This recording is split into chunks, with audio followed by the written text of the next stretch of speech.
ಕಳೆದ ವಾರ ಸಾಲಿಗ್ರಾಮ ದೇವಾಲಯದ ಅನ್ನದಾನಕ್ಕೆ ಭಿಕ್ಷಾಟನೆ ಮಾಡಿ ಸಂಗ್ರಹವಾಗಿದ್ದ 1 ಲಕ್ಷ ರು ನೀಡಿದ ಅಜ್ಜಿ ಅಶ್ವಥಮ್ಮ ಮಂಗಳವಾರ ಶ್ರೀ ಗುರುನರಸಿಂಹನ ಸನ್ನಿಧಿಯಲ್ಲಿ ಪೊಳಲಿಯ ನಾಗೇಶ ಗುರುಸ್ವಾಮಿ ನೇತೃತ್ವದಲ್ಲಿ ಇರುಮುಡಿ ಕಟ್ಟಿ ಅನ್ನದಾನ ಪೂರೈಸಿ ಶಬರಿಮಲೆ ಯಾತ್ರೆ ಹೊರಟಿದ್ದಾರೆ.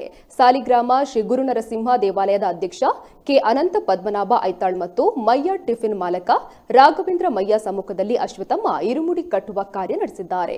ಕಳೆದ 26 ವರ್ಷಗಳಿಂದ ವಿವಿಧ ಕ್ಷೇತ್ರಗಳಿಗೆ ದಾನಗೈದು ಶಬರಿಮಲೆ ಯಾತ್ರೆ ಮಾಡ್ತಾ ಇದ್ರು. ಅದರಂತೆ ತಾನು ಭಿಕ್ಷಾಟನೆ ಮಾಡಿ ಸಂಗ್ರಹವಾದ ಹಣವನ್ನ ಉಡುಪಿ, ದಕ್ಷಿಣ ಕನ್ನಡ ಸೇರಿದಂತೆ ಹೊರ ರಾಜ್ಯ ಕೇರಳದ ಅಯ್ಯಪ್ಪನ ಸನ್ನಿಧಾನಕ್ಕೂ ಲಕ್ಷ ರು ನೀಡಿ ಮನೆ ಮಾತಾಗಿರುವ ಅಶ್ವಥಮ್ಮ ಇದೀಗ ಈ ಬಾರಿ ಸಾಲಿಗ್ರಾಮ ಕ್ಷೇತ್ರದಿಂದ ಯಾತ್ರೆಗೆ ಹೊರಟಿರೋದು ವಿಶೇಷವಾಗಿದೆ. ಅಶ್ವಥಮ್ಮ ಶಬರಿಮಲೆ ಹೊರಡುತ್ತಿರುವ ವಿಚಾರ ತಿಳಿದ ಸ್ಥಳೀಯ ಅಯ್ಯಪ್ಪ ಭಕ್ತಾದಿಗಳು ಹಾಗೂ ಇನ್ನಿತರರು ಅಜ್ಜಿಯ ಪಾದಕ್ಕೆರಗಿ ಆಶೀರ್ವಾದ ಪಡೆದು ಅಜ್ಜಿಯ ಹರಕೆಯಂತೆ ಶ್ರೀ ಕ್ಷೇತ್ರ ಅನ್ನದಾನದಲ್ಲಿ ಪಾಲ್ಗೊಂಡು ಸಂತುಷ್ಟರಾದರು.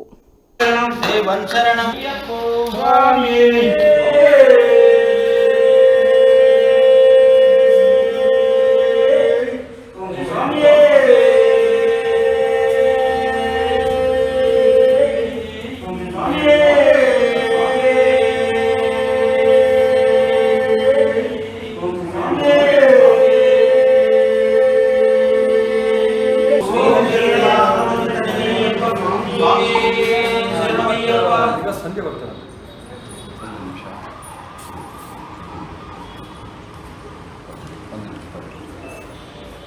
ನೋಡಲಿಕ್ಕೆ ನಮ್ಮ ಪೊಳಲಿ ದೇವಸ್ಥಾನಕ್ಕೆ ಅವರು ನಾವು ಮಾಲೆ ಹಾಕೋದಕ್ಕಿಂತ ಮುಂಚೆನೇ ಅವರು ಪೊಳಲಿಗೆ ಬರ್ತಾಯಿದ್ರು. ಆದರೂ ನಮಗೆ ಪರಿಚಯ ಎಲ್ಲ ಇತ್ತು. ಆದರೆ ನಮ್ಮ ಹತ್ರ ಅವರು ಬಂದು ಹೇಳಿದ್ದು ಅದೇ, ನಾನು 1.5 ಲಕ್ಷ ರೂಪಾಯಿ ಖರ್ಚು ಮಾಡಿ ನಮ್ಮ ಪೊಳಲಿ ಅಖಿಲೇಶ್ವರ ದೇವಸ್ಥಾನದ ಅಂತ ಉಂಟು, ಅಲ್ಲಿ ನಾವು ಮಾಲೆ ಹಾಕಿ ಪೂಜೆ ಎಲ್ಲ ಮಾಡುವುದು. ಅಲ್ಲಿ ಅವರು ನಾನು ಸಹ ಮಾಲೆ ಹಾಕಿ ನಿಮ್ಮೊಟ್ಟಿಗೆ ಬರ್ತೇನೆ, ಮತ್ತು ನನಗೆ ಅಲ್ಲಿ ಒಂದು ಅನ್ನದಾನ ಮಾಡಬೇಕು, ಅಲ್ಲಿ ಸ್ವಾಮಿಯವರಿಗೆಲ್ಲ ಊರವರಿಗೆಲ್ಲ ಊಟ ಕೊಡಬೇಕು ಅಂತ ಹೇಳಿ ಅಲ್ಲಿ 1,500 ಜನಕ್ಕೆ ಅನ್ನದಾನ ಮಾಡಿದ್ದೇವೆ.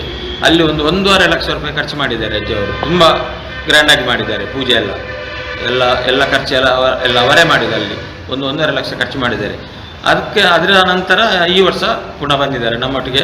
ನಮ್ಮ ಊರಲ್ಲಿ ಬಂದು ನೀವು ಒಂದು ಇರುಮುಡಿ ಕಟ್ಟಿ ಕೊಡಬೇಕು ನನಗೆ, ಅಲ್ಲಿಂದ ನಾನು ನಿಮ್ಮೊಟ್ಟಿಗೆ ಬರುವುದಂತ ಹೇಳಿದ್ದಾರೆ. ಅದಕ್ಕೆ ಈ ವರ್ಷ ಇಲ್ಲಿ ಬಂದದ್ದು.